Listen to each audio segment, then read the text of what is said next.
Now, the Trump administration is now trying to eliminate the limit on how long the government can hold migrant families. So now, recently, acting Homeland Security Secretary Kevin McAleenan announced that the regulation change would replace the Flores settlement that puts limits on how long families, specifically children, can be held in DHS custody. So now let me give you some information about this. So now, migrant families who cross the southern border could be detained indefinitely thanks to this change under this regulation announced by the Trump administration. Now, there was a regulation that this is looking to replace called the Flores settlement, right?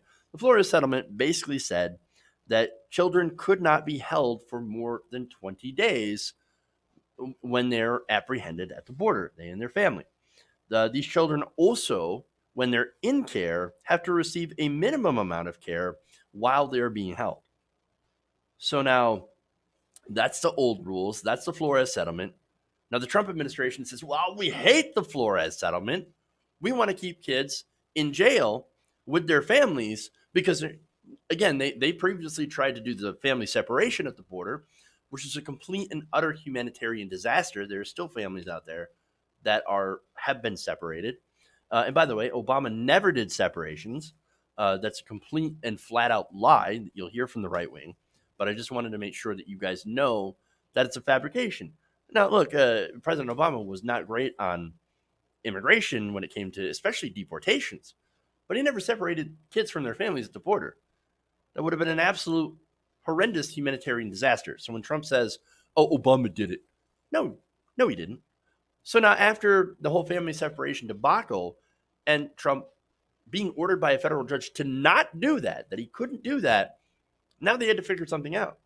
Their solution, get rid of the Flores settlement and make sure that they can hold people, families, in these, in these facilities indefinitely.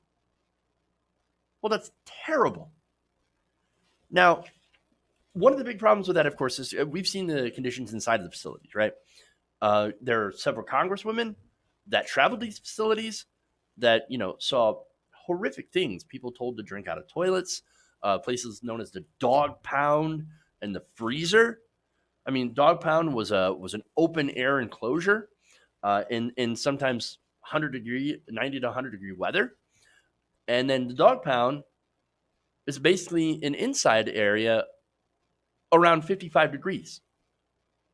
So, I mean, these are disastrous conditions, and they're given just nothing but a foil blanket, no beds, nothing like that. So the Trump administration says, well, we got a problem, and the only reason that some of these facilities might not have some of the stuff they need is just because we've got so many people in there for such a long time. I mean, we're arresting so many migrants, and we just don't have a place to put them. So what's their solution? Let's keep them in there indefinitely. What are you doing? Oh, look, of course they claim to this whole thing is about, hey man, look, if we arrest the families and we hold them in these detention facilities until they have a hearing, that's going to reduce the amount of people coming in. It's going to act as a deterrent. In reality, it's not really a deterrent. There was still a record amount of people when this policy was started that were coming over the border. Now, that has dropped off. That's good. I think there's been a 28% drop so far. But generally in the summer, border crossings tend to stop as it gets incredibly dangerous to cross through Mexico, through the desert, to get to the United States border. Now, the Trump administration is looking at it, though, and they see the numbers, and they're like, what we're doing, it's working. It's working. Well, there was no evidence that it was actually working before. And again, there are variations in the amounts of migrations at certain times. So keep that in mind. It is not because of the Donald Trump policy.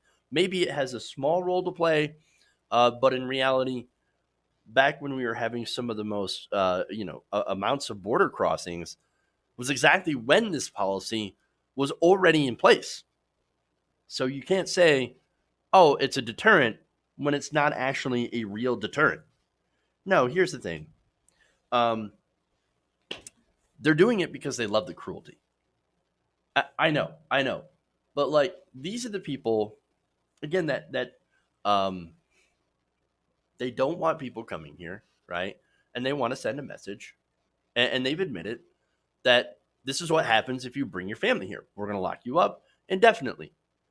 And so, if it's not a deterrent, though, as I have mentioned, as it had very little to do with the drop in immigration, especially people crossing the border illegally when it comes to the southern border.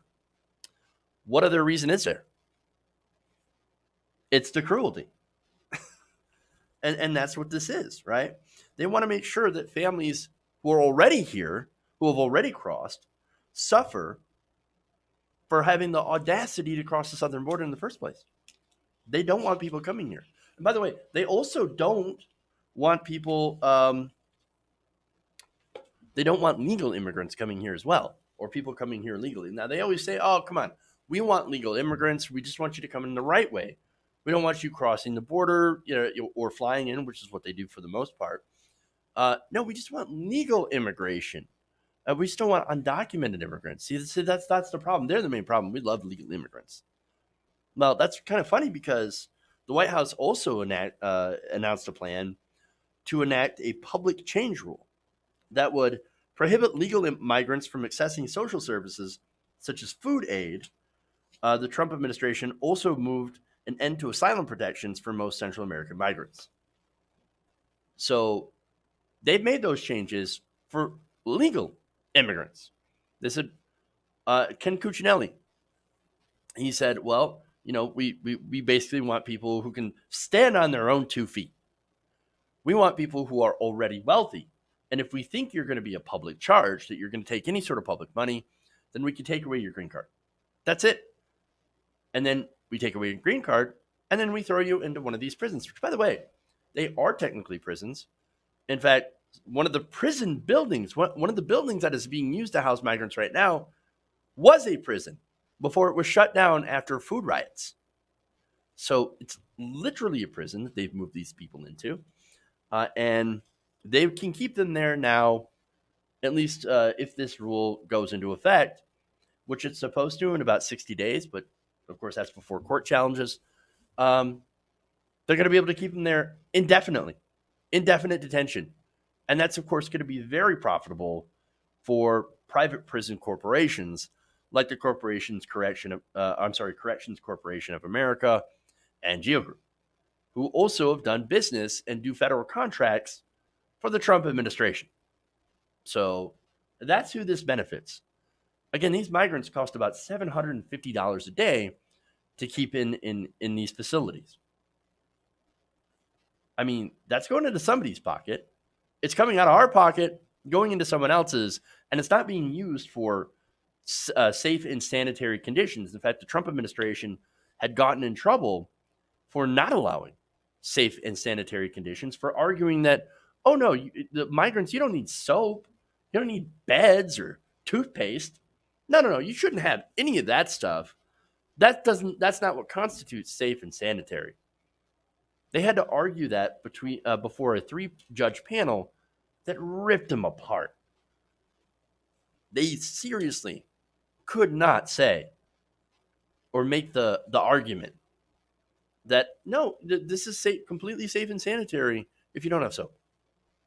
Now the Trump administration is also saying no flu shots for people in our custody. No flu shots. So basically guaranteeing that you have some sort of rampant disease that ends up sweeping through these facilities. And you know what happens? People die. And people have already died in the custody of the Trump administration. And so here we have just a humanitarian disaster that they seem very intent on making worse. Why? It's because they don't want them here. And if they are here, by the way, we're going to make sure to deny them food. We're going to deny them anything that we can do to help them. And it's because they don't believe they're human. And that's the whole problem. What other explanation is there? I mean, nobody in the Trump administration right now is pushing humane immigration reform. They're not talking about that. Instead, Trump is saying he's going out there into his rallies. They're pushing ads on Facebook that say invasion, invasion, invasion. They're coming over the border. It's an invasion. Well, and then saying that, well, since it's an invasion, you got to build a wall. That's not what's like. There is no invasion. It's not an invasion. We don't need a stupid wall. What we need is actually a good immigration proposal, immigration reform. We need more immigration judges. By the way, they are not sending those to the border. And so you got to wonder why. These policies are deeply racist. His administration is an administration that promotes and defends white nationalism. They use those talking points in proposing their draconian immigration policy like this. And if you don't see what's going on, if you don't see it, then you are purposely trying not to see it. Hey guys, hopefully you enjoyed that free video. Now I'm going to have to ask you a favor. Between the demonetization and the YouTube algorithm messing around with view counts, etc., we're having a hard time adjusting to the new YouTube reality, which is where you guys come in. See, we have a Patreon, patreon.com/TYTNation, set up to help us rely on you guys, the viewers, instead of big corporate ads. Look, you know the show. You know how I'm not in favor of big corporations anyway. So help us transition away from relying on the ad model to pay the bills and sign up to be a patron, patreon.com/TYTNation. That goes a long way to help us keep the lights on. And you guys will know that you're supporting independent, progressive media.